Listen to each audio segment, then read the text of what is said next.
Hello দোস্ত, কিরকম আছো? আশা করি ভালো আছো সবাই। তো রিয়েলমি 11 প্রো রিলিজ করার পরে বেশি দিন গেছে না, রিয়েলমি 12 প্রো এই মোবাইল রিলিজ করা হয়ে গেছে। তো আমার মনে হয় দুইটা মোবাইল একলগে বানাইয়া রাখি দিছে।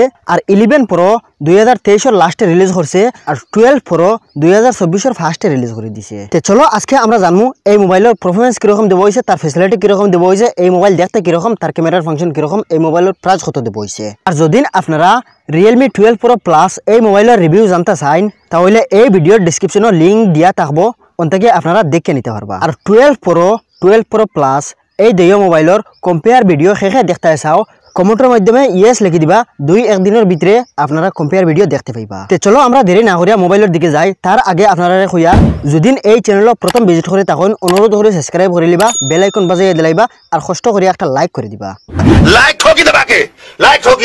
যাতে সব সময় আপনারা নয়া নয়া মোবাইলের রিভিউ দেখাইতাম পারি। তো সবার ফার্স্টে আপনারা দেখতে পারবা ইয়েলো কালারের 12 প্রো এই মোবাইলের বক্স দেব হইছে। তো বক্স ওপেন করে সারা ফার্স্টে দেখতে পাইবা ছোট্ট একটা বক্সে বইছে। এই বক্সের ভিতরে দেব হইছে কিছু ডকুমেন্টেশন, সিম ইজেক্টর টুল আর দেব হইছে একটা ব্যাক কভার। তো ব্যাক কভার একদম সফটের মাঝে ভালো কোয়ালিটির ব্যাক কভার দেব হইছে। আর দেব হইছে 67 ওয়াটের একটা সুপারফাস্ট চার্জার এডাপ্টার এবং A2 type C charger cable. তো এখন জানতে পারবা আপনারা এই মোবাইল আপনারা দেখতে পারটা খুব সুন্দর ব্লু কালারের মাঝে একটা মোবাইল দেব হইছে। এই মোবাইলের ব্যাক সাইড লেদার ফিনিশিং দেব হইছে, একদম প্রিমিয়াম বিগেন লেদার দেব হইছে। তো মোবাইল দেখতে 11 প্রো এবং 12 প্রো এই দুই মোবাইলের মাঝে এমন একটা পার্থক্য দেখতে দেখা যান না, কিন্তু জাস্ট তার ক্যামেরার মডিউলটা চেঞ্জ করা হয়েছে। এই মোবাইলও পেরিস্কোপ ক্যামেরা এড করা হয়েছে, এটাতে 120x পর্যন্ত জুম করতে পারবা। ক্যামেরার ফেসিলিটি আপনারা জানতে পারবা। তার আগে দেখি এই মোবাইলের ডিজাইন কিরকম দেব হইছে। মোবাইলের ফ্রন্ট ব্যাক দুই সাইড কার্ভ ডিজাইনের দেব হইছে এবং 5 হোল ডিসপ্লে দেব হইছে। তো রাইট সাইডে দেব হইছে power on of button, volume up down rocker. Left সাইডে কোনো কিছু দেব হইছে না, একদম ফিনিশিং দেব হইছে। উপর সাইডে দেব হইছে নয়েজ ক্যান্সেলেশন মাইক আর একটা স্পিকার গ্রিল। নিচের সাইডে দেব হইছে সিম ইজেক্টর, ডুয়াল সিম জায়গা করতে পারবা, একটা মাইক্রোফোন দেব হইছে, টাইপ সি চার্জার পিন দেব হইছে আর দেব হইছে স্পিকার গ্রিল।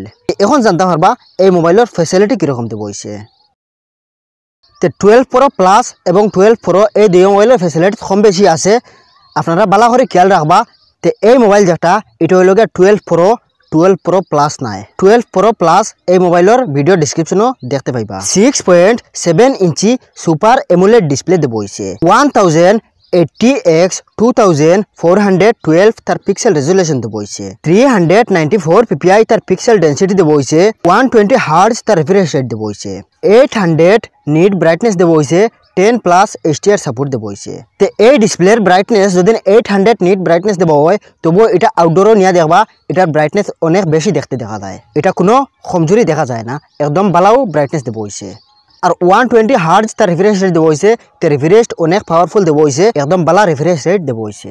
161 mm তার হাইট দেব হইছে, 8.75 mm তার থিকনেস দেব হইছে, 190 গ্রাম তার ওজন দেব হইছে, IP65 রাইটিং দেব হইছে যাতে ফানি ধুলাবালি ঢুকতে না পারে।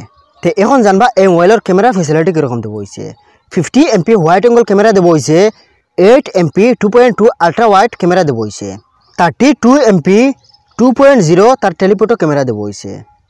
তো 16 MP তার ফ্রন্ট ক্যামেরা দেব হইছে। তো এই ক্যামেরা দিয়া ব্যাকের দিকে 4K 30 fps পর্যন্ত ভিডিও রেকর্ডিং করতে পারবা, ফ্রন্টের দিকে ফুল HD 30 fps পর্যন্ত ভিডিও রেকর্ডিং করতে পারবা। 5000 mAh এর ব্যাটারি দেব হইছে, 67 ওয়াটের সুপার বুস্ট চার্জার দেব হইছে। এখন জানবা এই মোবাইলের প্রসেসর কিরকম দেব হইছে। তো কোয়ালকম স্ন্যাপড্রাগন 6 Gen 1 অক্টাস কোরের প্রসেসর দেব হইছে। আর এই প্রসেসর 4 nanometer বেস করা হইছে, আরডিনো 710 ইউজ করা হইছে। তো প্রসেসর অনেক ভালো প্রসেসর দেব হইছে, কোয়ালকমর তরফ থেকে এই প্রসেসর দেব হইছে। কোয়ালকমর কোম্পানির প্রসেসর অনেক ভালো, অনেক পাওয়ারফুল মানা হয়। তো 8GB র্যাম দেব হইছে, 128GB তার স্টোরেজ ভেরিয়েন্ট দেব হইছে। আর এই মোবাইলও ডুয়াল সিম সাপোর্ট দেব হইছে, GPS সাপোর্ট দেব হইছে, NFC সাপোর্ট দেব হইছে না, ব্লুটুথ ভার্জন B5.2 দেব হইছে আর অ্যান্ড্রয়েড ভার্জন B14 দেব হইছে আর রিয়েলমি UI দেব হইছে। এখন জানবা এই মোবাইলের প্রাইস কত দেব হইছে। এই মোবাইলের অ্যাকচুয়াল প্রাইস 25,999 টাকা দেব হইছে। আর যদি এটা আপনারা অফলাইন মার্কেটও কিনতে চান তাহলে 25 থেকে 30,000 ভিতরে আপনারা কিনতে পাইবা। তো ও পর্যন্ত আজকের এই মোবাইলের ডিটেলস। আর এই মোবাইল কতজন মানুষের পছন্দ আইলো কমেন্টের মাধ্যমে জানাইবা। ভিডিও ভালো লাগলে লাইক শেয়ার এবং সাবস্ক্রাইব করতে ভুলবা না।